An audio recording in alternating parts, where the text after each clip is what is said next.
Good morning, all of you, and welcome to you my YouTube channel the star classes 4.0।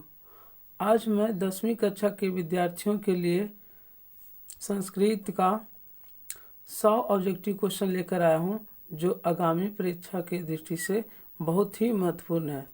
तो बिना समय को गवाए हुए वीडियो को स्टार्ट करते हैं। पहला क्वेश्चन दिया है, विद्याधिगमाय में किन वर्णों की संधि हुई है? विद्याधिगमाय में किन वर्णों की संधि हुई है? तो विद्याधिगमाय का संधि विच्छेद होगा विद्या जोड़ अधिगमाय। अधिगमाय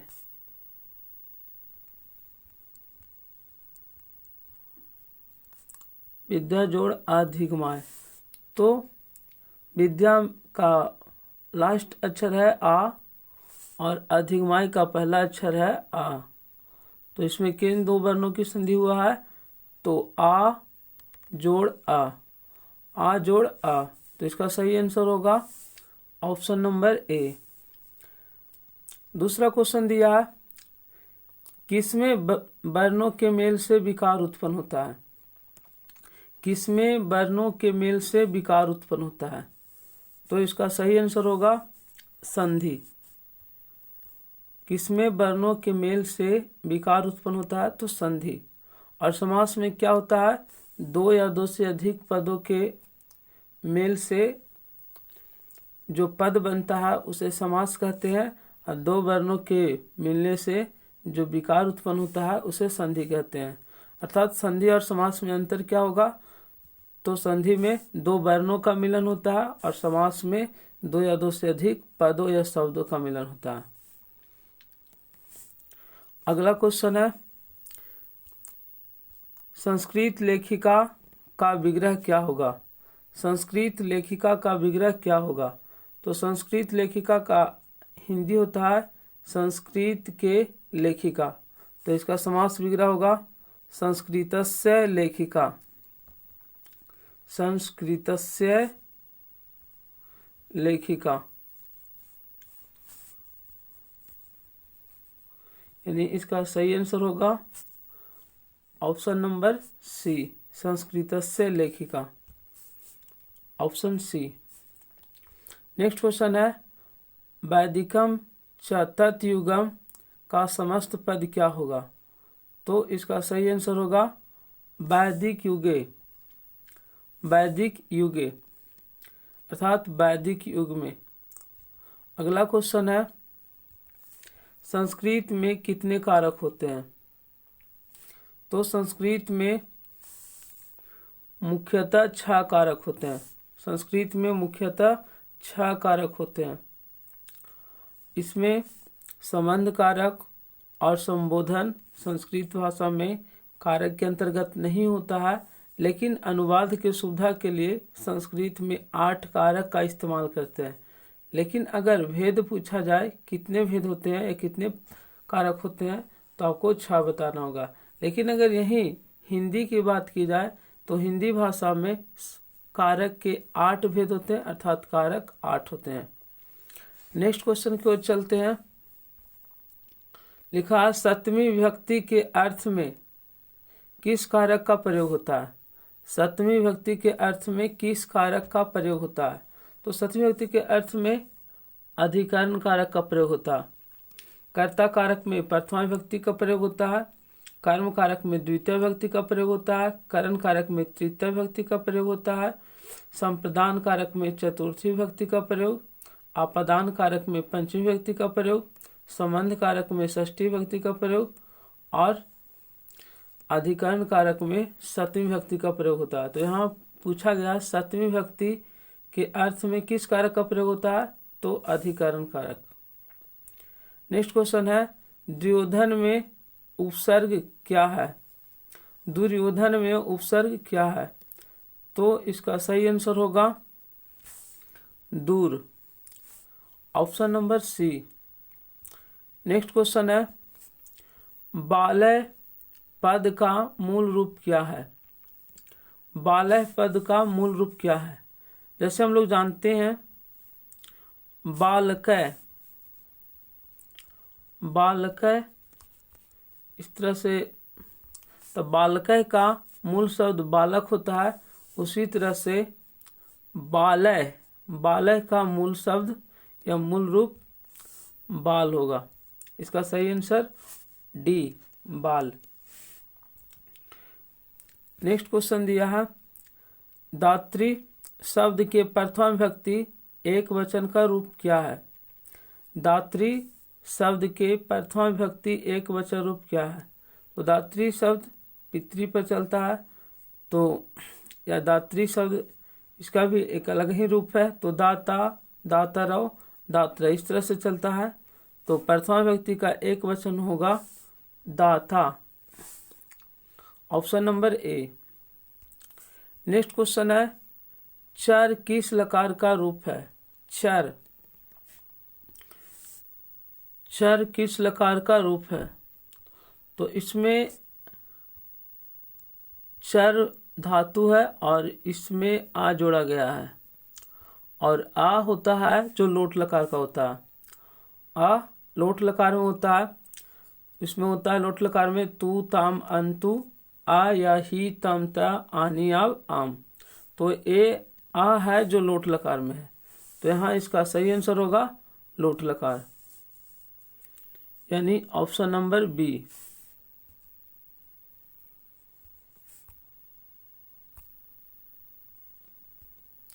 नेक्स्ट क्वेश्चन है, द्रक्षति किस धातु का रूप है?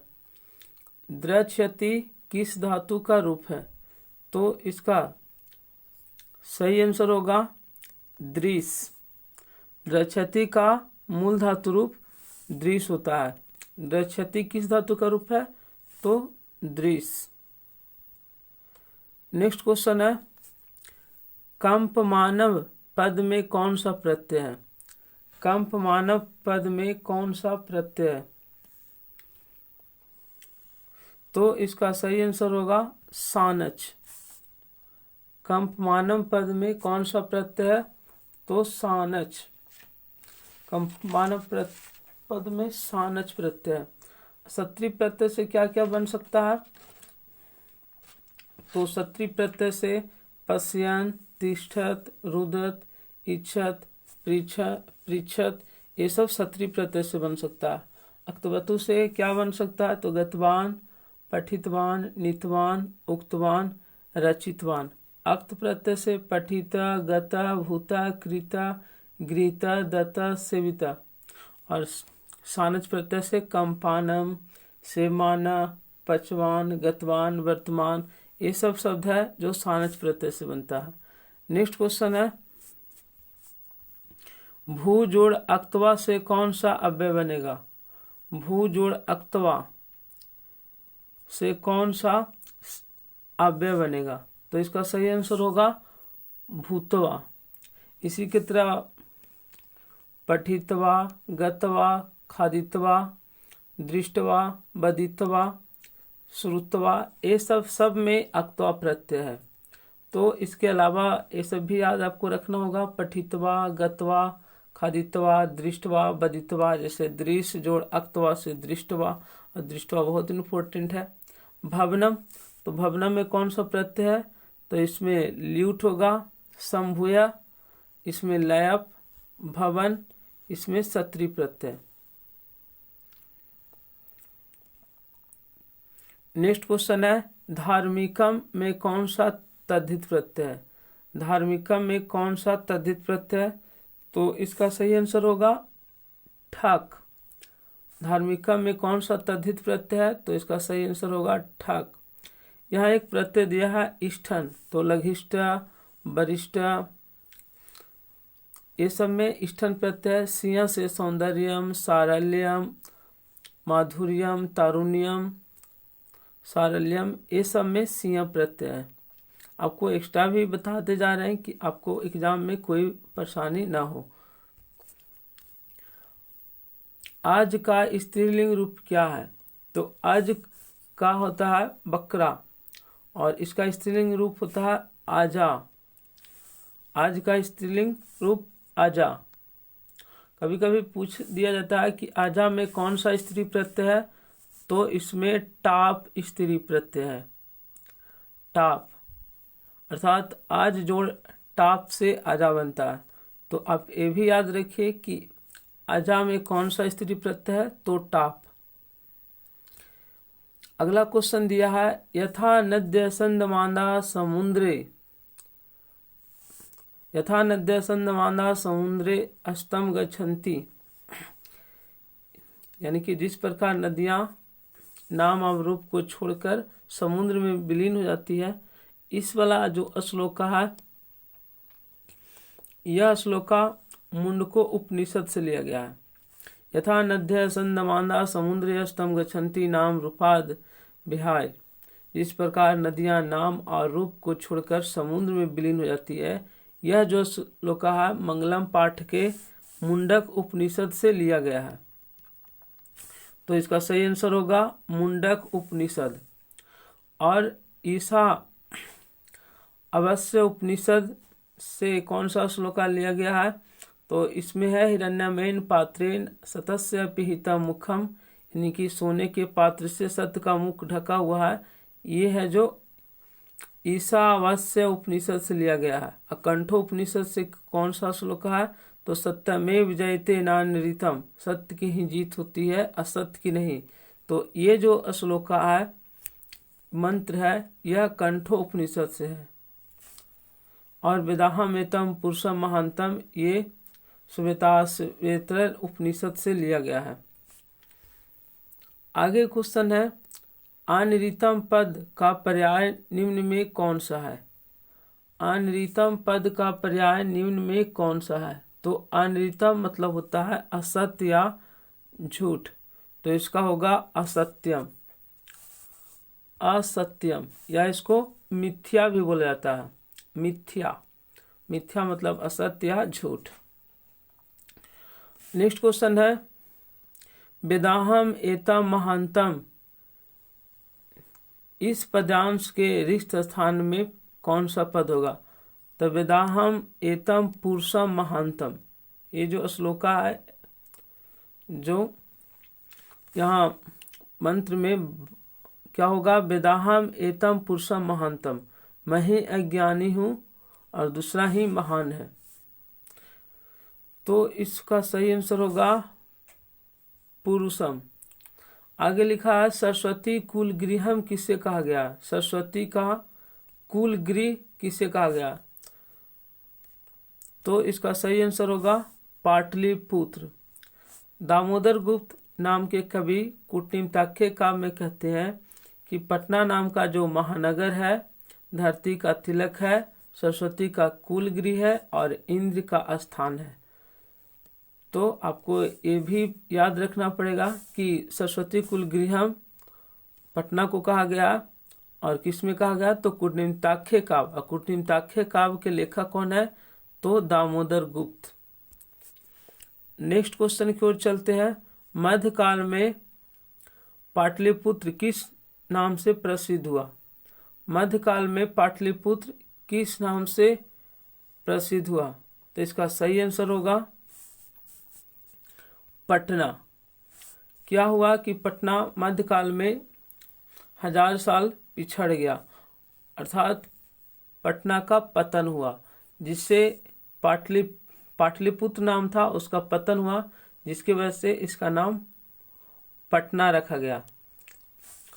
और कुछ प्राचीन संस्कृत ग्रंथेषु पाटलिपुत्रस्य नामांतरम कुसुमपुरम पुष्पपुरम वा प्राप्ते, और कुछ प्राचीन संस्कृत ग्रंथों में पटना का दूसरा नाम कुसुमपुर या पुष्पपुर भी मिलता है। तो अगर इसकी बात की जाए तो ये प्राचीन संस्कृत ग्रंथों में कुसुमपुर और पुष्पपुर मिलता है, लेकिन इसका नाम मध्यकाल में पटना हो गया।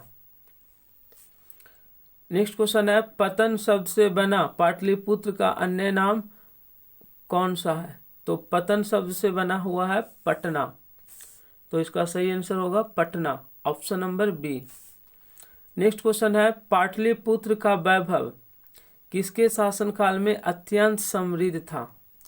पाटलिपुत्र का वैभव किसके शासनकाल में अत्यंत समृद्ध था, तो इसका सही आंसर होगा प्रियदर्शी अशोक के समय में।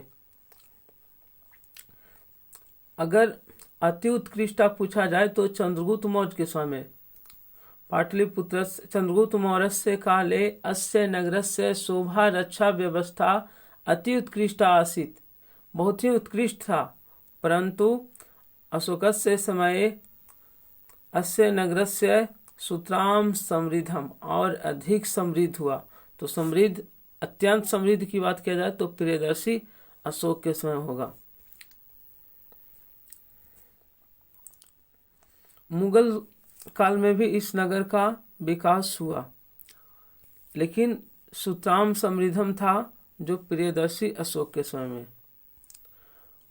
अगला क्वेश्चन है, अलस कथा पाठ में किस दोष का निरूपण किया गया है? अलस कथा पाठ में किस दोष का निरूपण किया गया है? तो इसका सही आंसर होगा आलस्य। आलस नाम के दोष का वर्णन किया गया है। ऐसे तो मनुष्य के ये सभी दोष ही हैं, आलस्य, निंद्रा, क्रोध, दीर्घसूत्रता, लेकिन ये सभी दोषों का वर्णन नीति श्लोका में किया गया। नीति श्लोका में कहा गया, जो पुरुष ऐश्वर्य चाहता है उसे निंद्रा, तंद्रा, भय, क्रोध, आलस्य और दीर्घसूत्रता, इन 6 दोष को त्याग देना चाहिए। लेकिन अलस कथा पाठ में आलस नाम के शत्रु का वर्णन किया गया, निरूपण किया गया। और अलस कथा पाठ के अगर लेखक पूछा जाए तो इसका होगा विद्यापति। नेक्स्ट क्वेश्चन है, सजाति नाम दृष्टवा के न धवंती जनत्वा। अपने जातियों को सुख को देखकर कौन लोग नहीं दौड़ते हैं? तो यहाँ होगा सजाति नाम सुखम दृष्टवा के न धवंती जनत्वा। सही आंसर होगा सुखम। और यह भी अलस कथा पाठ से लिया गया है, जिसका लेखक विद्यापति है। नेक्स्ट क्वेश्चन है, जलती हुई अलसशाला में चारों आलसी क्या कर रहे थे? जलती हुई अलसशाला में चारों आलसी क्या कर रहे थे? तो ये चारों आपस में बातचीत कर रहे थे, परस्परम अलापम, परस्पर अलाप कर रहे थे। तो इसका सही आंसर होगा ऑप्शन नंबर सी।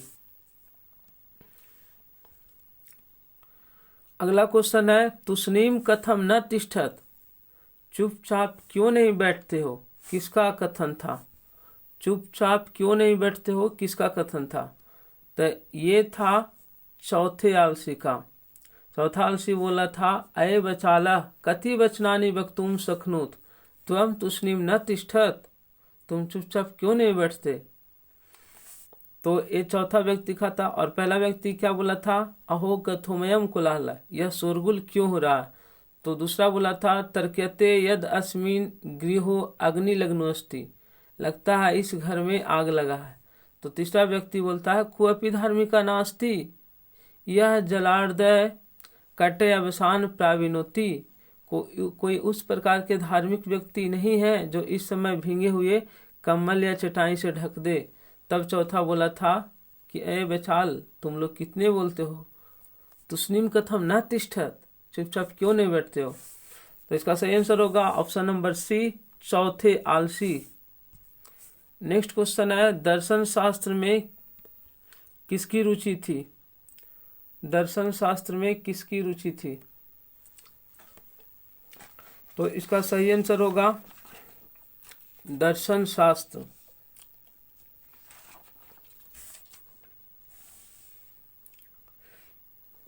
मैत्रेयी,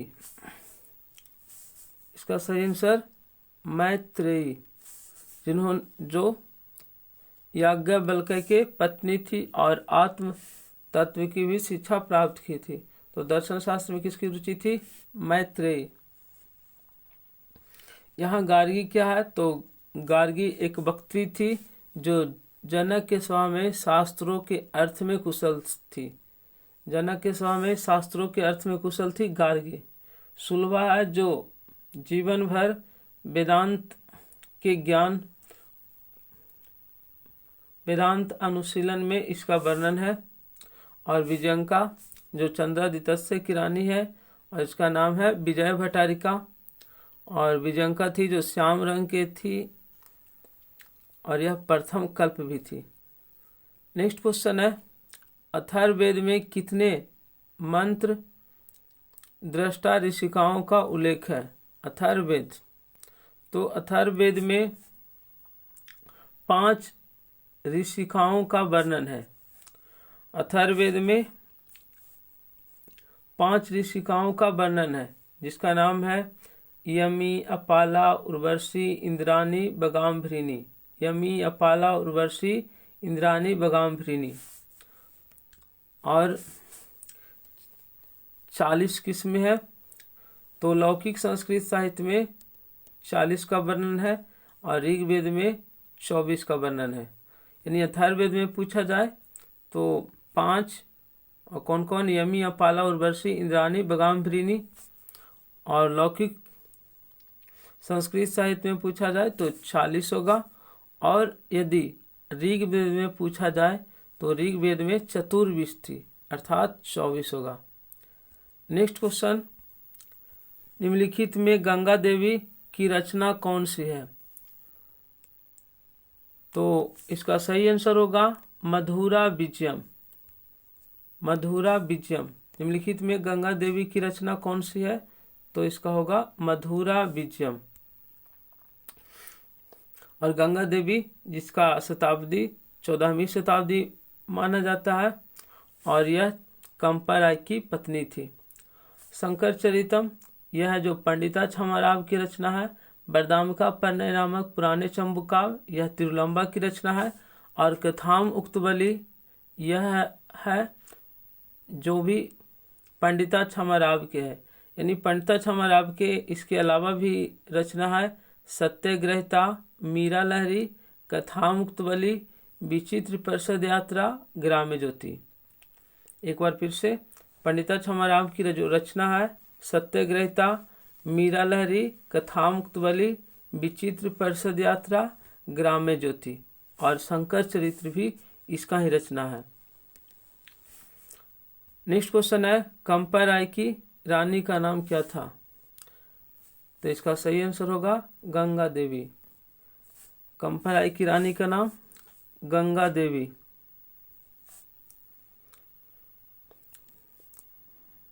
नेक्स्ट क्वेश्चन है, सूर्या पद में कौन सा स्त्री प्रत्यय है? सूर्या पद में कौन सा स्त्री प्रत्यय है?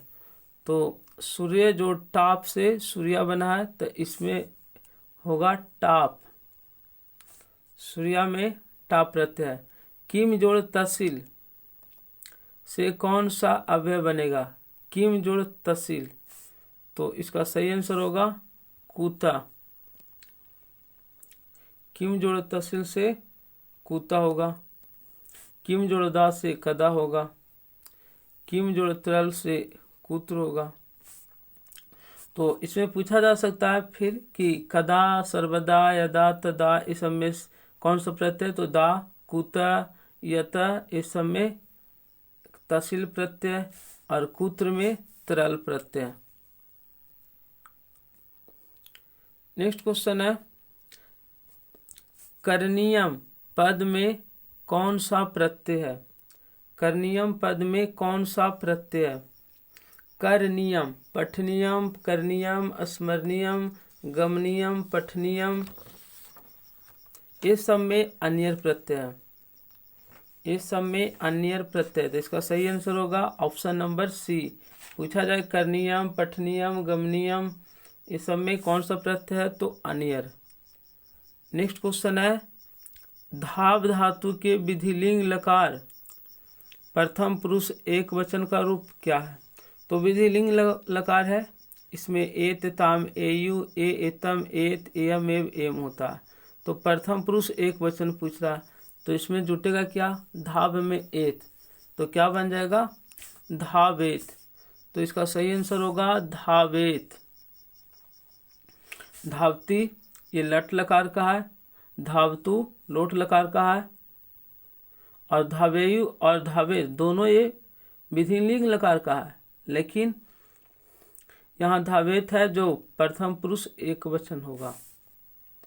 नेक्स्ट क्वेश्चन है, भूपति शब्द का रूप किसके समान चलेगा? भूपति। तो इसका सही आंसर होगा ये पति के समान चलेगा।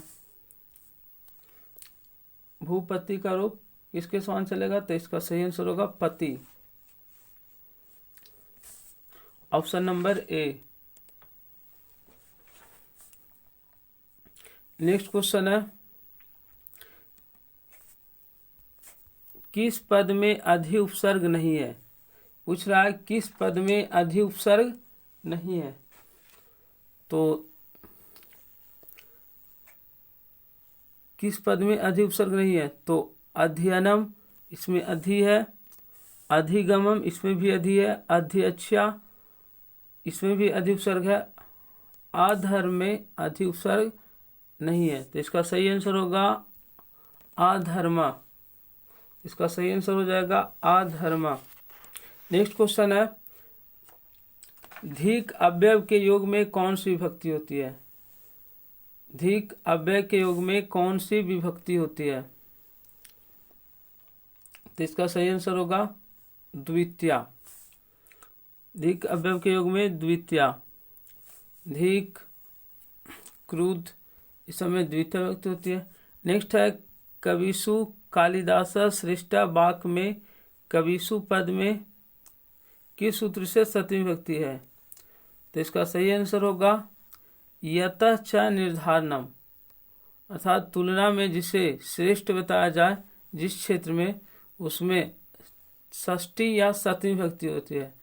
तो यहाँ कवि नाम कालिदास श्रेष्ठा या कविसु कालिदास श्रेष्ठा दोनों हो सकते हैं, और यह होगा यतः च निर्धारणम सूत्र के अनुसार। तो इसका सही आंसर होगा ऑप्शन नंबर सी, यतः च निर्धारणम। षष्ठी चनाद्रे, अगर किसी को अनादर करके कोई काम किया जाता है तो उसमें षष्ठी चनाद्रे होता है। जैसे रुदता शिशु माता आगच्छत, रोते हुए शिशु को छोड़कर माँ चली गई, इसमें यानी कि षष्ठी होगा। नेक्स्ट है, किसमें अव्ययीभाव समास नहीं है? किसमें अव्ययीभाव समास नहीं है? तो अव्ययीभाव समास का होता है जिस समास का पहला पद अव्यय हो उसे अव्ययीभाव समास कहते हैं, या जिसका पहला पद प्रधान हो। तो यहाँ प्रतिदिनम में प्रति है जो अव्यय है, तो ये अव्ययीभाव समास है। ये भी निर्वाधम भी अव्ययीभाव समास है। सशरीरम भी अव्ययीभाव समास है। तो पूछ रहा है किसमें अव्ययीभाव समास नहीं है? तो इसका सही होगा लंबोदर। लंबोदर है जो अव्ययीभाव समास नहीं है। तो ये कौन सा समास है? तो ये है बहुव्रीहि समास। लंबोदर है जो बहुव्रीहि समास है। इसका समास विग्रह होता है लंबम उदरम यस्य स। लंबम उदम उदरम यस्य स, जिसका उदर लंबा है उसे लंबोदर कहते हैं। नेक्स्ट है, किसमें विग्रह होता है? तो संधि में संधि विच्छेद होता है, समास में विग्रह होता है। संधि में संधि विच्छेद और समास में क्या होता है? विग्रह। तो इसका सही आंसर होगा ऑप्शन नंबर ए, समास। नेक्स्ट क्वेश्चन है, पाठे अस्मिन किस संधि का उदाहरण है? पाठे अस्मिन किस संधि का उदाहरण है? तो इसका संधि विच्छेद होता है पाठे अस्मिन का, पाठे जोड़ अस्मिन, और ये है जो अयादि संधि का अपवाद ही है, लेकिन ये स्पेशल पूर्व रूप संधि में होता है। अयादि संधि का अपवाद है लेकिन ये है पूर्व रूप संधि, यानी ऑप्शन नंबर बी। नेक्स्ट है, गति जोड़ इति की संधि क्या होगी? गति जोड़ इति। तो इसका सही आंसर होगा ऑप्शन नंबर सी, गति रीति। गति रीति ये विसर्ग है जो रा होता है और बाद वाले ई से जुटकर री हो जाता है, तो गति रीति बन जाएगा। तो इसका सही आंसर होगा गति रीति, option number C. Next question की ओर चलते हैं। निम्न में चेती का सही संधि विच्छेद क्या है? तो चेती का संधि विच्छेद च जोड़ इति है, होता है च जोड़ इति, यानी ऑप्शन नंबर ए। ऑप्शन नंबर ए हो जाएगा च जोड़ इति। नेक्स्ट क्वेश्चन है किस संधि में विसर्ग में विकार, किस संधि में विसर्ग में विकार अर्थात परिवर्तन होता है, बदलाव होता है। तो विसर्ग में बदलाव होता है तो विसर्ग संधि होगा। तो इसका सही आंसर होगा ऑप्शन नंबर सी, विसर्ग संधि, विसर्ग संधि।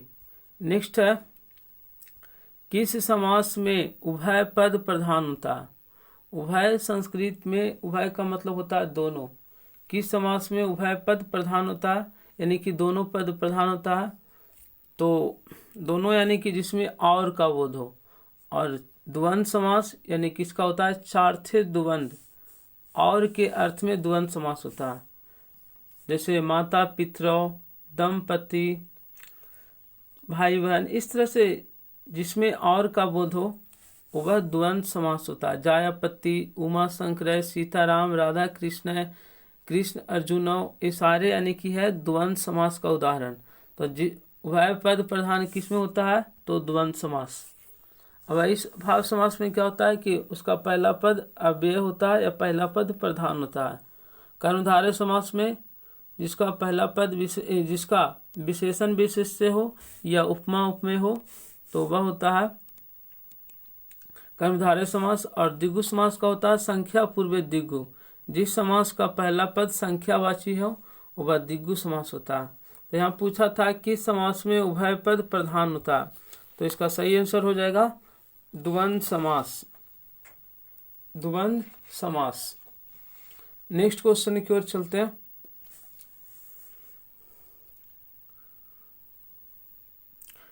करण कारक विधायक सूत्र निम्न में कौन है। करण कारक विधायक सूत्र निम्न में कौन है, तो इसका सही आंसर होगा साधकतम व्याकरणम,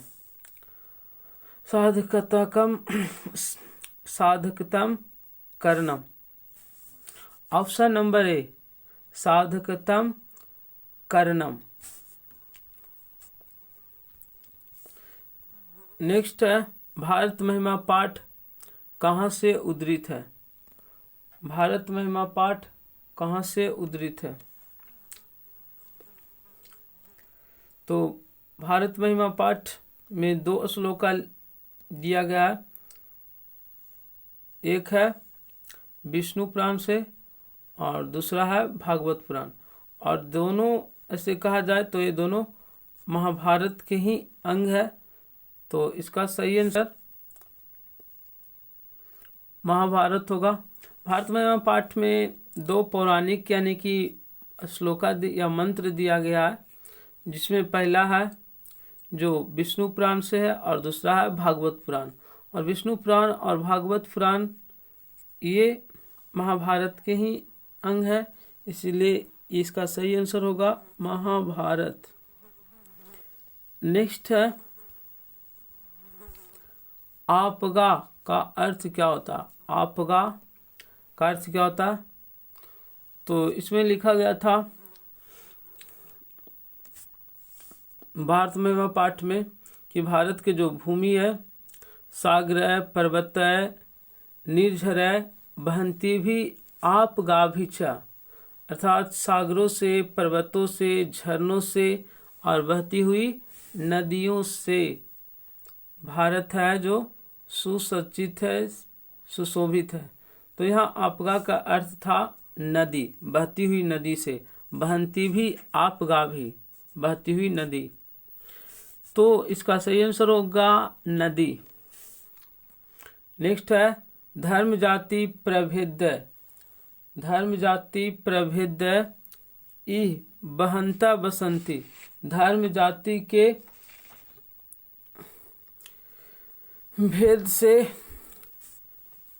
धारण किए हुए रहते हैं। तो इसका सही आंसर होगा एकत्व भावम। विभिन्न संप्रदाय के लोग भारत में एकता की भावना को धारण किए हुए रहते हैं, यानी कि एकत्व भावम इसका सही आंसर हो जाएगा एकत्व भावम। हम लोग नेक्स्ट क्वेश्चन की ओर चलते हैं। लिखा है केशांत संस्कार किस संस्कार के अंतर्गत आता है। केशांत संस्कार किस संस्कार के अंतर्गत आता है, तो इसमें सही आंसर होगा शैक्षणिक संस्कार। शैक्षणिक संस्कार के अंतर्गत आता अक्षरारंभ, उपनयन, अक्षरारंभ, वेदारंभ, केशांत और एक समावर्तन संस्कार। केशांत में यानी कि विद्यार्थियों का मुंडन होता है, और उसमें मुंडन होता है तो ब्राह्मण को गाय दान दिया जाता है। तो केशांत संस्कार का एक दूसरा नाम भी है गोदान संस्कार। केशांत यानी कि केश का अंत नष्ट। तो मुंडन संस्कार या केशांत संस्कार या उसी का एक और नाम है गोदान संस्कार। ये आता है जो शैक्षणिक संस्कार के अंतर्गत आता है। शैक्षणिक संस्कार कितने हैं, तो इसका सही आंसर होगा शैक्षणिक संस्कार के अंतर्गत 5 संस्कार होते हैं। शैशव संस्कार के अंतर्गत 6 संस्कार, जन्म पूर्व के अंतर्गत 3 संस्कार, और विवाह में गृहस्थ जीवन में 1 संस्कार होता है। विवाह गृहस्थ जीवन में 1 संस्कार, और एक इसमें छूट गया मरणोपरांत। मरने के बाद या मरणोपरांत अर्थात मरने के उपरांत 1 संस्कार होता है, जिसको बोलते हैं अंतिम संस्कार, दाह संस्कार या अंत्येष्टि संस्कार। शिष्य वेदारंभ कहाँ करते थे? शिष्य वेद का आरंभ कहाँ करते थे? वेद पढ़ना शुरू कहाँ करते थे? तो ये शैक्षणिक संस्कार के अंतर्गत आता है, और यह गुरु के घर में करते थे, अर्थात गुरुकुल या गुरु गृह। सही आंसर होगा गुरु गृह, ऑप्शन नंबर ए। नेक्स्ट है, किस संस्कार का मुख्य कर्म गोदान होता है? तो भी जस्ट हम चर्चा किए हैं, केशांत संस्कार को ही गोदान संस्कार कहा जाता है, जिसमें ब्राह्मण को गाय दान दिया जाता है। तो इसका सही आंसर होगा ऑप्शन नंबर बी, केशांत संस्कार। किस संस्कार के अंतर्गत जात कर्म संस्कार किया जाता है? किस संस्कार के अंतर्गत जात कर्म किया जाता है? तो इसका सही आंसर होगा शैशव संस्कार। इसमें आता है जात कर्णम, नामकरणम, निष्क्रमणम, अन्नप्रशासनम, चूड़ाकरण, कर्ण वेद। ये 6 संस्कार आते हैं शैशव संस्कार में, तो उसमें एक जात कर्म भी आता है। और शैक्षणिक संस्कार में 5 संस्कार होते हैं, जिसमें होता है उपनयनम, अक्षरारंभ, वेदारंभ, केशांत और समावर्तन संस्कार। जन्म के पहले 3 संस्कार होते हैं, सीमंतोन्नयनम, सीमंतोन्नयनम,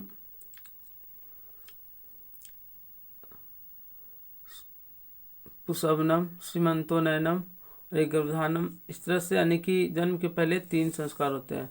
और अंत्येष्टि संस्कार ये मरने के बाद होते हैं। नेक्स्ट है, कौन अविश्वासी पर विश्वास करता है? कौन अविश्वासी पर विश्वास करता है? तो ये नीति श्लोका से लिया गया है। अनाहुता प्रविष्टि अपृष्टो वो भास्ते अविश्वस्ते विश्वसिति मूढ़ चेता नरधम। जो बिना बुलाए हुए प्रवेश करता है, नहीं पूछे जाने पर अधिक बोलता है और अविश्वसनीय पर विश्वास करता है, वह मूर्ख हृदय वाले नीच व्यक्ति होता है। तो मूर्ख हृदय वाले यानी कि मूर्ख होता है वह, यानी कि अविश्वास पर भी विश्वास करता है। किसकी रक्षा विशेष रूप से करनी चाहिए? किसकी रक्षा विशेष रूप से करनी चाहिए? इसका होगा स्त्री की, क्योंकि स्त्रियां होती है जो घर की दीपक होती है, महापुरुषों के जन्मदात्री होती है, अतः इसकी रक्षा विशेष रूप से की जानी चाहिए। ये ऐसे नीति श्लोका पाठ से लिया गया, जिसका लेखक है विदुर। नेक्स्ट है, शिक्षिका में कौन सा प्रत्यय है? शिक्षिका में कौन सा प्रत्यय है? शिक्षिका में कौन सा प्रत्यय है? तो शिक्षक जो टाप से बना है शिक्षिका, तो इसमें टाप प्रत्यय हो जाएगा सही आंसर। दीर्घ जोड़ तरफ, दीर्घ जोड़ तरफ से कौन सा शब्द बनेगा? तो जिसमें तरफ जुड़ता है, जिसमें तरफ प्रत्यय जुड़ता है, उसमें तरम होता है, तरा होता है और तरा होता है। तो अगर स्त्रीलिंग है तो उसमें तरा जुटेगा, अगर पुल्लिंग है तो उसमें तरा जुटेगा, और अगर क्विलिंग है यानी नपुंसक लिंग तो उसमें तरम जुटेगा। जैसे सुंदर में अगर स्त्रीलिंग है तो उसमें सुंदर तरा, अगर पुल्लिंग है तो सुंदर तरा, और क्विलिंग है तो सुंदर तरम। इस तरह से जुड़ता है। और ये है जो कंपैरेटिव डिग्री के अंतर्गत आता है अंग्रेजी के अनुसार, अर्थात उसमें होता है दीर्घ जोड़ तरप, यानी कि दीर्घ तरम बना है, इसका अर्थ होता है अधिक बड़ा। और सही अगर सुंदर में जुटेगा सुंदर तरा तो अधिक सुंदर, सुंदर तरा स्त्रीलिंग के लिए अधिक सुंदर, और सुंदर तरम कुविलिंग के लिए या नपुंसक लिंग के लिए अधिक सुंदर। उसी तरह से एक होता है तमप प्रत्यय, तमप, और तमप जुड़ता है तो इसी तरह से स्त्रीलिंग के लिए होता है तमा, कुविलिंग के लिए होता है तमम, और पुल्लिंग के लिए होता है तमा। सुंदर तमा माने सबसे सुंदर, सुंदर तमम माने सबसे सुंदर निर्जीव के लिए, और सुंदर तमा माने सबसे सुंदर स्त्रीलिंग के लिए। तो ये तीनों प्रत्यय तमप प्रत्यय, और ये तीनों में से कोई भी लास्ट में जुड़ा रहे तो वो होता है तरप प्रत्यय। और ये है जो कंपैरेटिव डिग्री का है, और ये सुपरलेटिव डिग्री।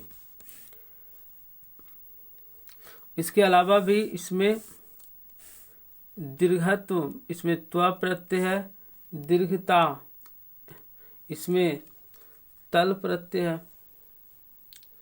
नेक्स्ट क्वेश्चन की ओर चलते हैं। और यहाँ एक और दिया ऑप्शन दिया था धैर्यम, धैर्यम, इसमें सिया प्रत्यय, सिया, सी या और इया, सिया प्रत्यय। अगर पूछा जाए दीर्घता तो इसमें तल, सभ्यता, महता, जनता, इस सब में तल प्रत्यय है। दीर्घत्वम में त्वा प्रत्यय या त्वम प्रत्यय होगा। नेक्स्ट क्वेश्चन, बालानाम गति जननी, बालकाओं की गति माँ है। प्रश्न निर्माण हेतु रेखांकित पद में, रेखांकित पद के स्थान पर उपयुक्त पद कौन सा है? बालानाम ये षष्ठी विभक्ति का बहुवचन है, तो हमें प्रश्नवाचक चिन्ह भी षष्ठी विभक्ति का बहुवचन रखना होगा। तो किम शब्द रूप का होता है किम के कानी, किम के कानी, केन का अभ्याम का है, उसी में षष्ठी विभक्ति का बहुवचन में होता है के साम, उसी में षष्ठी विभक्ति का बहुवचन में होता है के साम। इसका सही आंसर होगा के साम। नेक्स्ट क्वेश्चन है वृथा,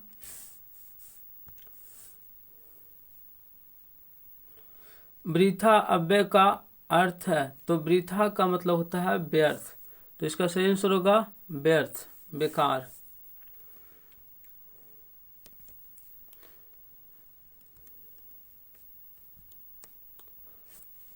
नेक्स्ट है किस पद में तल प्रत्यय है, किस तल में, किस पद में तल प्रत्यय है?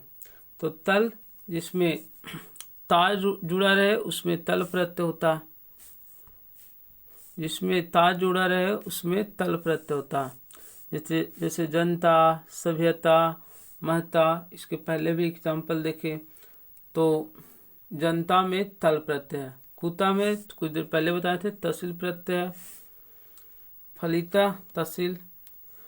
नेक्स्ट क्वेश्चन है हसन में कौन सा प्रत्यय है? हसन, तो इसका सही आंसर होगा सत्री प्रत्यय। हसन में कौन सा प्रत्यय है? तो सत्री प्रत्यय। इसके अलावा भवता, पश्यन, गच्छन, बदन, इस सब में भी सत्री प्रत्यय है। ल्युट प्रत्यय किसमें होता है? तो दर्शनम, भोजनम, पठनम, गमनम, खादनम, इस सब में ल्युट प्रत्यय होता है। सिंह प्रत्यय किसमें होता है? तो विरच्य, उत्थाय, आगत्य, विहाय, आनीय, ये सब में लय प्रत्यय होता है। और अक्त प्रत्यय पठित, गत, खादित, बदित, ये सब में अक्त प्रत्यय होता है। तो आप लोग एक्स्ट्रा फैक्ट भी जानिए कि परीक्षा में किसी तरह से क्वेश्चन छूटे नहीं। नेक्स्ट क्वेश्चन की बात करते हैं, क्रेष्यति में कौन सी धातु है? क्रेष्यति में कौन सी धातु है? तो क्रेष्यति यानी कि खरीदेगा मतलब होता है, तो क्री मतलब भी होता है खरीदना। तो इसका सही आंसर होगा क्रेष्यति में कौन सी धातु है? तो क्री। नेक्स्ट क्वेश्चन, पति शब्द के तृतीय विभक्ति एक वचन का रूप निम्न में कौन है?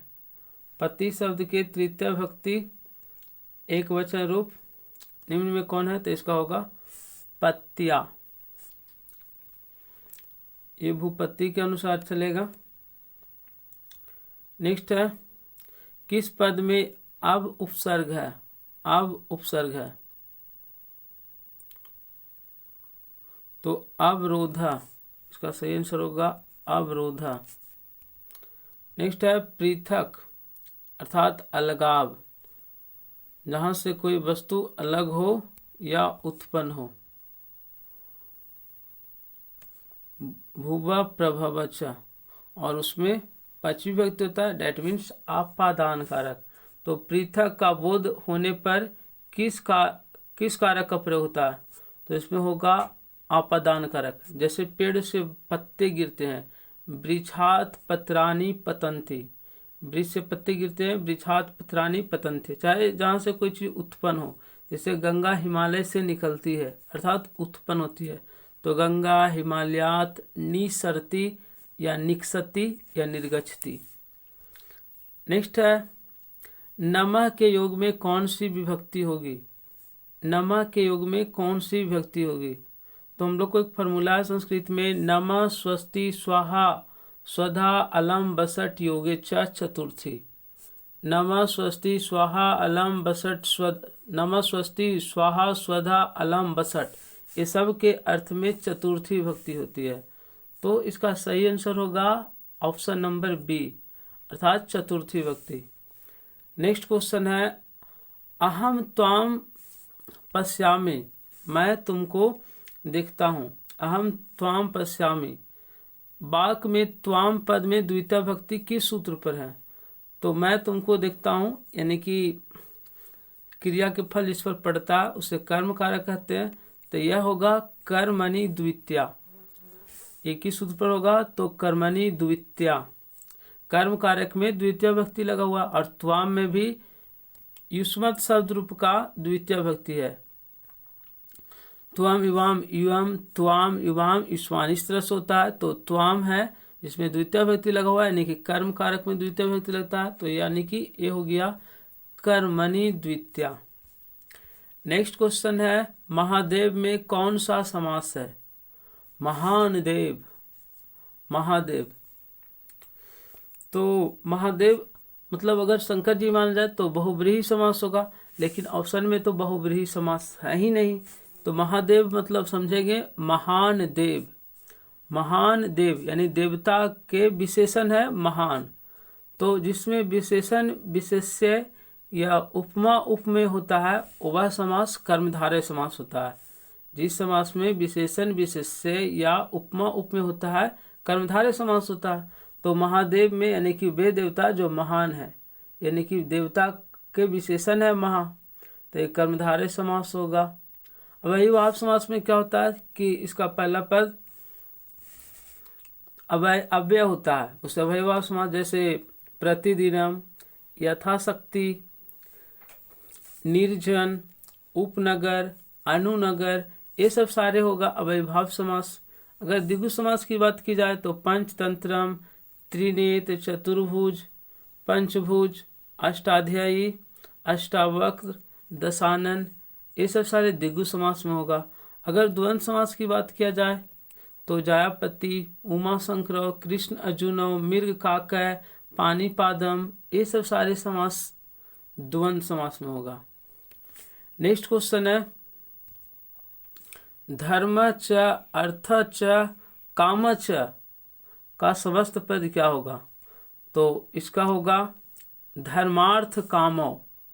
धर्मार्थ कामो, जैसे माता च पिता च, इसका होता है मातरौ, अंत में औकार होता है, तो सही इसमें भी औकार होगा, तो धर्मार्थ कामो।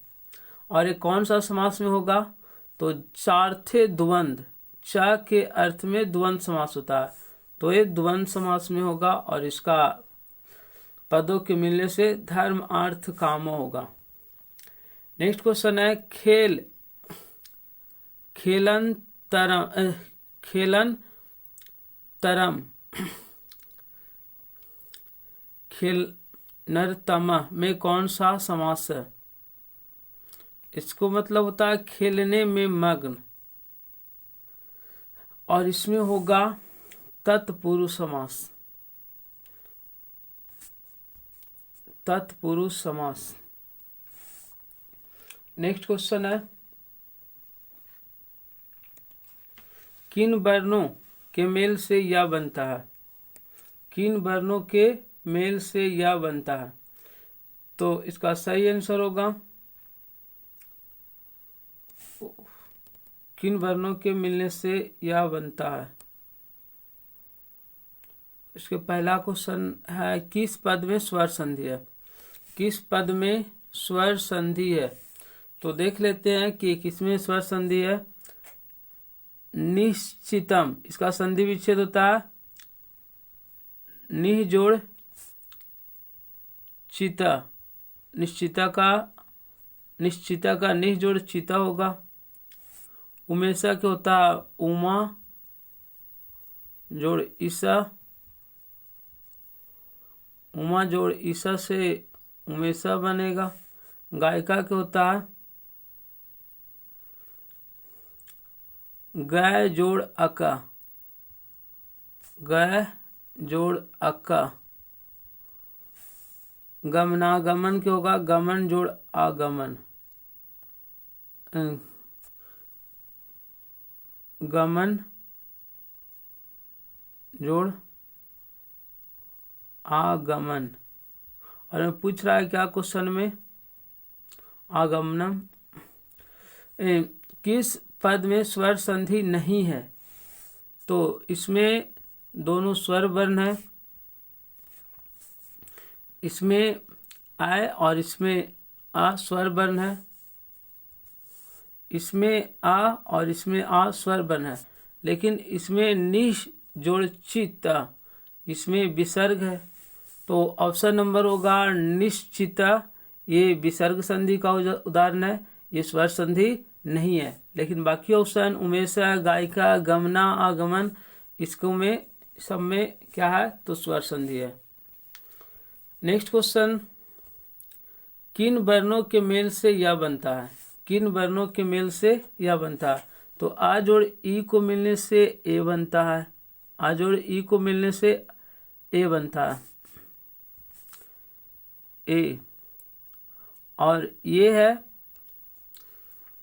जो गुण संधि में है, आ जोड़ उ को मिलने से ओ बनता है, और ये भी ऐसे गुण संधि है। और ई जोड़ आ के मिलने से या बनता है, और ये उ जोड़ आ को मिलने से उबा बनता है। और ये दोनों है यन संधि का उदाहरण, ये दोनों है गुण संधि का उदाहरण। लेकिन हमें क्वेश्चन पूछ रहा है किन वर्णों के मेल से या बनता है? तो ई जोड़ आ, ऐसे इसका रूल्स है यन संधि का। ई उ री और री के बाद अपने से कोई भिन्न स्वर आए तो ई का या हो जाता है। तो ये ई के बाद अपने से कोई भिन्न स्वर है तो ई का या हो जाता है।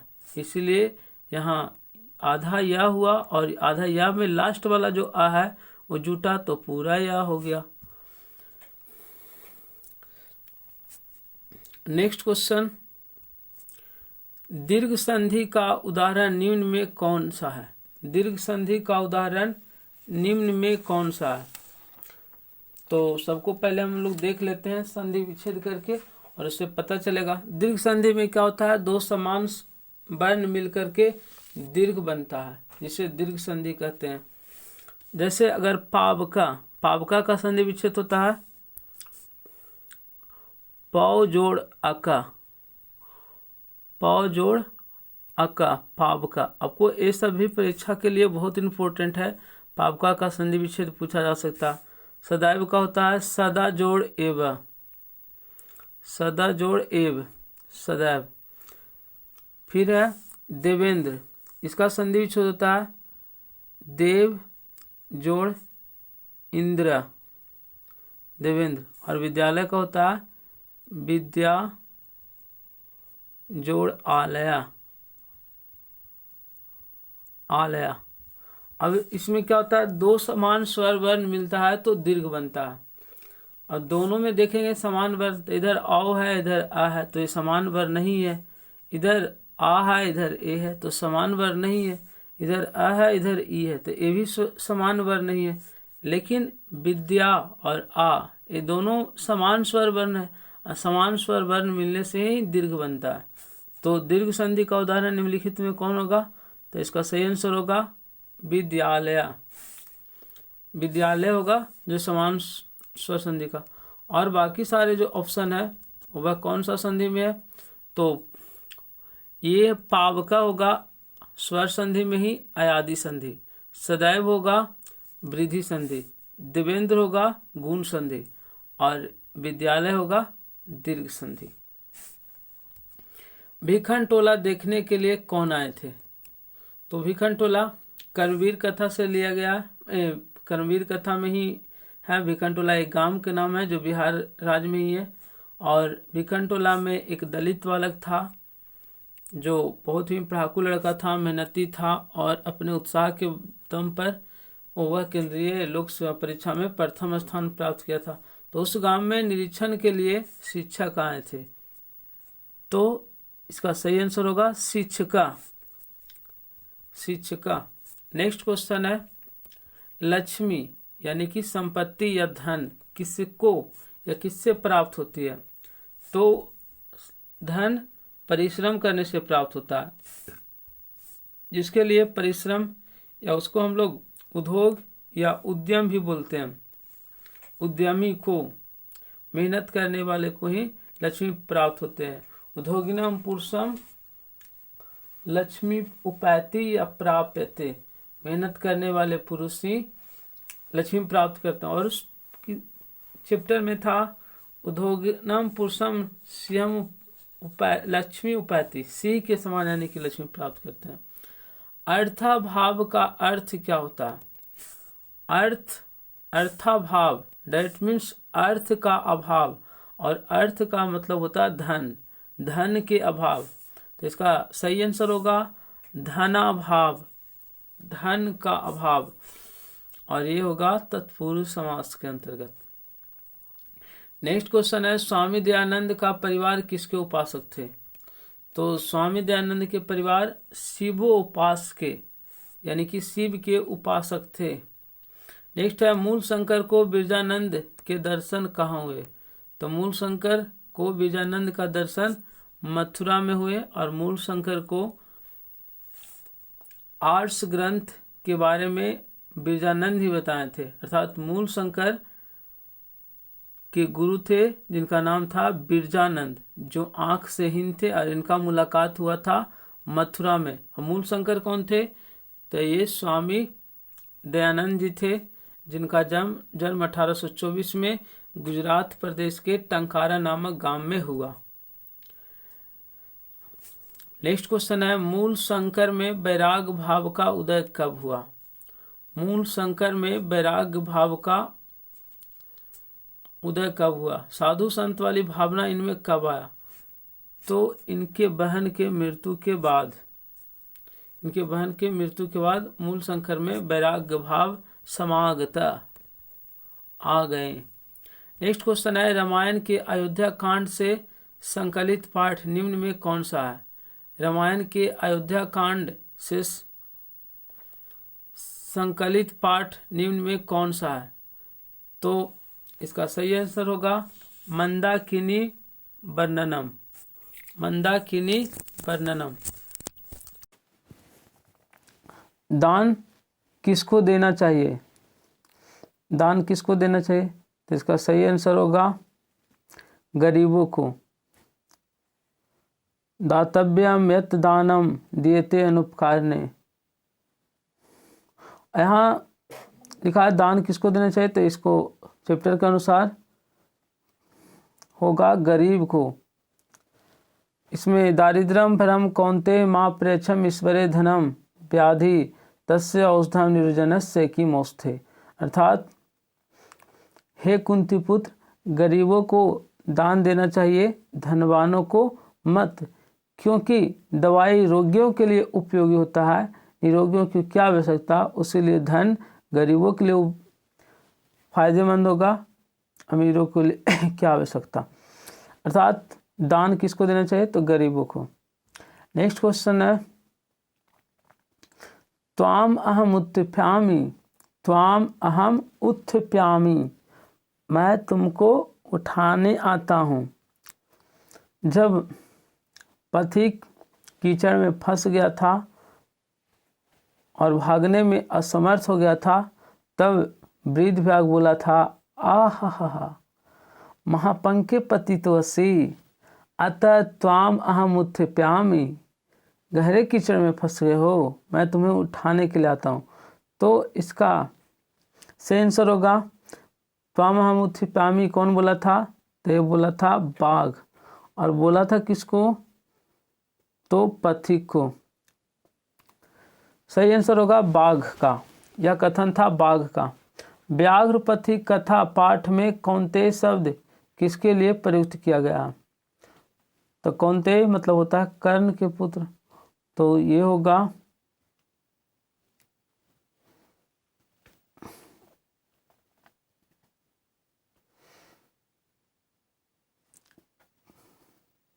कर्ण के लिए। अगर कर्ण ऑप्शन नहीं रहे तो यहाँ बाघ जो प्रयोग किया था ऐसे पथिक के लिए। महत्राम भिक्षाम याचे, बहुत बड़ी भिक्षा दो, किसका कथन है। महत्राम भिक्षाम याचे, बहुत बड़ी भिक्षा दो, किसका कथन है, तो ये था शक्र बोला था महत्राम भिक्षा याचे, बहुत बड़ी भिक्षा दो। और कर्ण शक्र बोल रहा था, शक्र यानी कि इंद्र, और किसको से बोल रहा था, कर्ण से। लेकिन पूछ रहा है किसका कथन था, तो यह शक्र का था। शक्र यानी कि इंद्र, और इंद्र अर्जुन की सहायता के लिए कर्ण से कवच और कुंडल मांगने के लिए आया था। नेक्स्ट क्वेश्चन है सर्प की जीवा के समान चंचल क्या होता है, तो राज्य। राजा को भी सर्प के जीवा की तरह चंचल होनी चाहिए अपने कर्म में, क्योंकि राजा जो जन्म लेता है उसका देह धारण करता है मात्र प्रजा पालन के उद्देश्य से ही। नेक्स्ट है कर्णस्य दानवीरता पाठ कहाँ से उद्धृत है, तो कर्णस्य दानवीरता पाठ है जो कर्णभार से उद्धृत है, लिया गया है। शरीर के नष्ट हो जाने पर मनुष्य का क्या नष्ट नहीं होता है, तो उसका गुण, उसका यश, उसके द्वारा किए गए कार्य, उसकी प्रशंसा खत्म नहीं होता।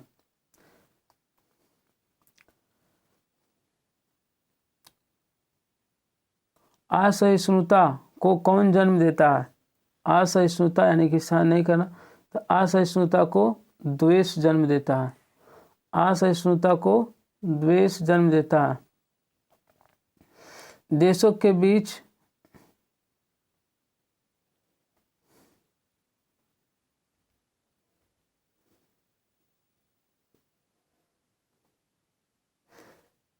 बीच विवादों का समाधान करना किसका काम है, तो दो देशों के बीच के विवादों को समाधान करना ये है यूएनओ का काम, यूनाइटेड नेशनल ऑर्गेनाइजेशन, यूएनओ, जिसकी स्थापना हुआ था 24 अक्टूबर 1945 में द्वितीय विश्व युद्ध के बाद, जिसको हिंदी में बोलते हैं संयुक्त राष्ट्र संघ, यूनाइटेड नेशन ऑर्गेनाइजेशन,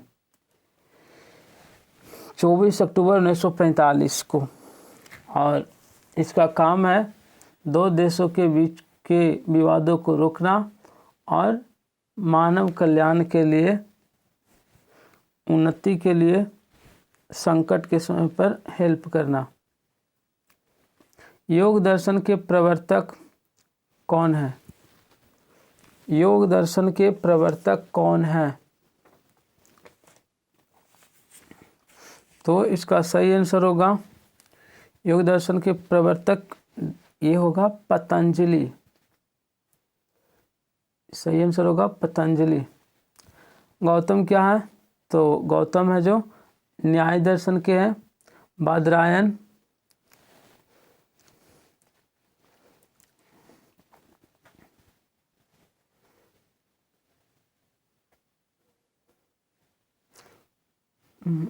योग दर्शन के प्रवर्तक कौन है? तो इसका होगा पतंजलि।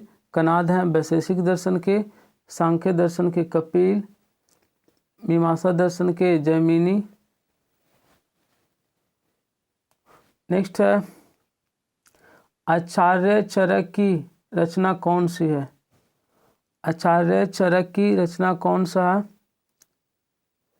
तो इसका सही आंसर होगा चरक संहिता। चरक का चरक संहिता। नेक्स्ट है किस शब्द में इंगीप प्रत्यय है? इसको क्या पढ़ते हैं? इंगीप। किस शब्द में इंगीप प्रत्यय है?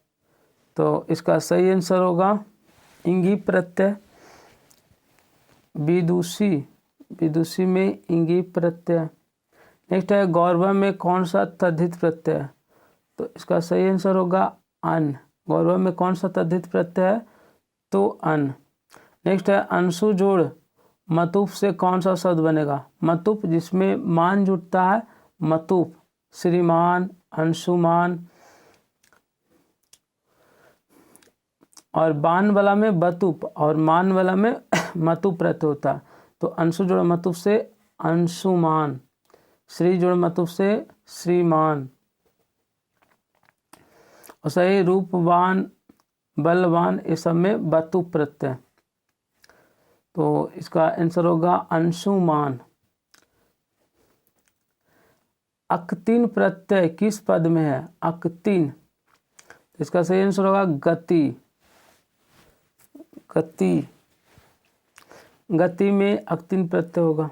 श्रुत्वा में अक्त्वा प्रत्यय। नेक्स्ट है अपतत किस धातु का रूप है? अपतत किस धातु का रूप है? तो इसका अपतत नहीं है जी, आतपत। तप होगा। इसका सही आंसर होगा आतप। निष्काम में उपसर्ग क्या है? निष्काम में उपसर्ग क्या है? तो इसका निष्काम में यानी कि निस, ऑप्शन नंबर होगा इसका सी। ऑप्शन नंबर क्या होगा? सी। निष्काम में कौन सा? तो निस। परिता के योग में कौन सी विभक्ति होती है? परिता। उभयता, परिता, सर्वता, ये सब में द्वितीय विभक्ति होता है। निक्षा, सम्या, उभयता, परिता, सर्वता, द्वितीय विभक्ति। नेक्स्ट क्वेश्चन है